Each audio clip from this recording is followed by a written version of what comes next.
Let's bring back our stack diagram, which shows the layers of computing technology. Now we're still in digital design, but we're getting near the top. We almost have all of the techniques and building blocks that we need to build our computer. The last thing that we need to cover is finite state machines, which is going to allow us to control the sequencing of executing each instruction in a program. Let's get into that right now. Now we're going to put together combinational logic and D flip-flops in order to form sequential logic circuits. Now many logic functions require information about the past in addition to the current inputs.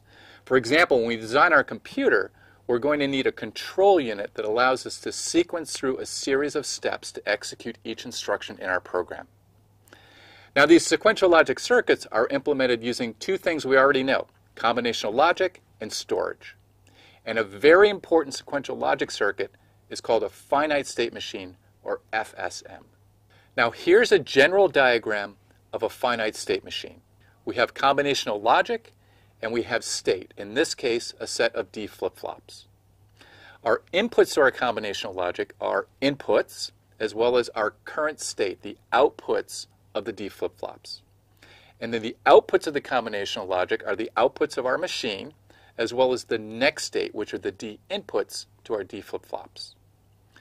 Now the state embodies the condition of the system at this particular time. And the combinational logic determines the output of the system as well as the next state values. Now the output values may depend only on the current state, or they may depend on the current state and the input values. And this really depends on the type of finite state machine that we have. Here are all the elements of a finite state machine. We have a finite number of states, of inputs, and of outputs. Now we also need a specification of all of the state transitions. We need to know how we pass from one state to another. And finally we need to know a specification of the output values. When are the outputs 1 and when are they 0? Now this can all be described by what's called a state diagram. A state diagram shows us how the inputs in the current state trigger state transitions, how we move from one state to another.